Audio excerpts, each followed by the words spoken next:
सैयद अब्बास साहब, तोल मोल कर बोलना चाहिए ना जब भी किसी दूसरे देश का नाम लेना चाहिए तो। क्या भारत की छवि को नुकसान पहुंचाने की कोशिश के तौर पर भी अरविंद केजरीवाल के इस बयान को लिया जा सकता है, जो आरोप बीजेपी लगा रही है कि छवि को नुकसान पहुंचाने का काम किया है केजरीवाल? देखिए चित्रा जी, यहाँ पे जो छवि की बात कर रहे थे मेरे बहुत अच्छे मित्र गौरव भाटिया, अब मैं आपको बता दूं, अगर एक भी बच्चे की जान बच जाए, अगर इस बात से हमारे जो हिंदुस्तान में, आपके घर में, मेरे घर में, हम सभी के घर में जो नन्हे प्यारे से बच्चे हैं, उनकी एक भी अगर जान बच जाए तो छवि का जो भी हो सो हो। बात तो यह है, बात क्या की है अरविंद केजरीवाल में। अगर आप सिंगापुर के खुद के न्यूज डेली लोकल रिपोर्ट्स देखें तो जनाब गौरव भाटिया साहब, आप देखेंगे कि बच्चों को जो इफेक्ट हो रहा है इस वेरिएंट से, बहुत लगातार बार बार 20-25-100 से ऊपर केस हो रहे हैं बच्चों में।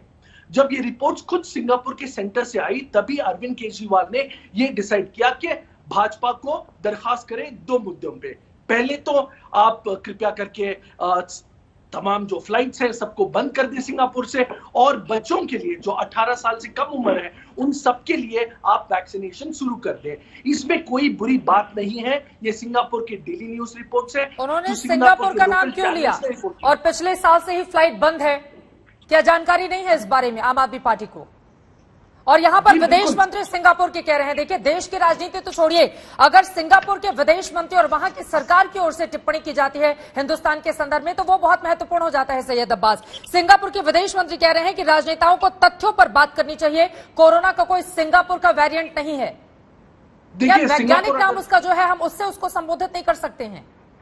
देखिए, अगर आप सिंगापुर की बात कर रहे हैं तो कोई भी हो, चाहे जनाब डॉक्टर एस जयशंकर हो या विवियन साहब हो सिंगापुर के, कोई भी कंट्री नहीं चाहता कि कोई भी उनकी जो रियल न्यूज है जो सिंगापुर में है। मैं खुद सिंगापुर होके हूं और मैं खुद सब्सक्राइब्ड हूं इन सिंगापुर के चैनल से। आपको ट्वीट कर सकता हूं आज तक के ट्विटर के माध्यम से कि बार बार लगातार रोज सिंगापुर में रिपोर्ट्स आ रही है कि बच्चों का, जो बच्चे हैं 12 साल, 15 साल, 8 साल के बच्चों को इफेक्ट हो रहा है। मैं आज आपको बता दूं, आपके माध्यम से, आज तक के माध्यम से बता दूं कि आज केजरीवाल जो कर रहे हैं, भाजपा उनका मजाक उड़ा सकता है। मतलब भावनाएं आपकी बच्चों से जुड़ी हुई हैं, लेकिन सिंगापुर स्ट्रेन बोलकर आपने गलती कर दी, ये बात है। आपकी बातों से समझ में आ गया। अब रागिनी नायक के पास में जाऊंगी।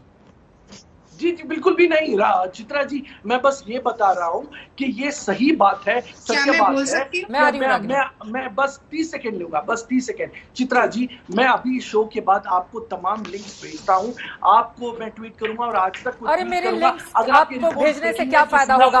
वहाँ सिंगापुर के विदेश मंत्री, वहाँ की सरकार हमारे हाई कमिश्नर को तलब करके उनसे अपनी आपत्ति जता रही है। आप सोचिए ना कि जब भी विदेश मामलों में हम बोलते हैं तो उस समय क्या बोलना चाहिए, और क्या इस बारे में वास्तव में अधिकार है आम आदमी पार्टी के मुखिया को? इस बारे में भी मैं सवाल करूंगी। अशोक सज्जनहार जी भी हमारे पास है, लेकिन उसके पहले रागिनी नायक, यहां पर किसकी गलती ज्यादा नजर आ रही है? मामले से भटकाने की कोशिश है बीजेपी की, इस वजह से मामले को ज्यादा तूल दिया जा रहा है, या वास्तव में सिंगापुर वेरिएंट बोलकर अरविंद केजरीवाल ने गलती कर दी?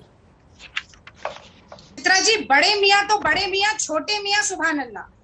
देखिए, अगर होड़ लगी होती कि देश में अपने बच्चों को तीसरी लहर से कैसे बचाया जाए और इसके ऊपर बयानबाजी और छीटाकशी हो रही होती तो उसमें किसी को गुरेज ना होता।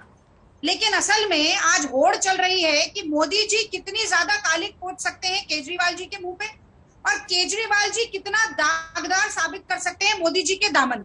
तो पहले केजरीवाल जी से शुरू करते। आप देखिए कि जो भी केजरीवाल जी के अधिकार क्षेत्र में है, बतौर मुख्यमंत्री जो वो कर सकते हैं, उसकी कभी जवाबदेही पर प्रेस कॉन्फ्रेंस नहीं हुई, और दुनिया जहान की और सारी जो समस्याएं हैं उसको अपने कंधे पर ढोने का ड्रामा केजरीवाल जी लगातार करते हैं। तो अगर प्रेस कॉन्फ्रेंस इस पर की होती कि पिछले साल 23 नवंबर को 1400 वेंटिलेटर ऑर्डर किए थे दिल्ली सरकार ने, जिसमें से पिछले महीने तक एक भी वेंटिलेटर नहीं आया, तो ये उनके अधिकार क्षेत्र की बात थी। तो इस पर कांग्रेस पार्टी कहती कि बहुत अच्छा किया आपने ये जो प्रेस कॉन्फ्रेंस करके दिखाई है। दिल्ली का बजट है 70,000 करोड़ रुपए का। राजनाथ सिंह को चिट्ठी लिखकर कहते हैं कि 16,000 नॉन आईसीयू बेड है, 4,500 आईसीयू बेड है, हमें और चाहिए। तो 70,000 करोड़ का उपयोग आप किस चीज में कर रहे थे पिछले एक साल में? इस पर कोई प्रेस वार्ता वो नहीं करते। वो ये नहीं बताते कि 40,000 मेडिकल सिलेंडर ऑक्सीजन को कैरी करने वालों की डिमांड केंद्र सरकार नहीं खरीद पाए।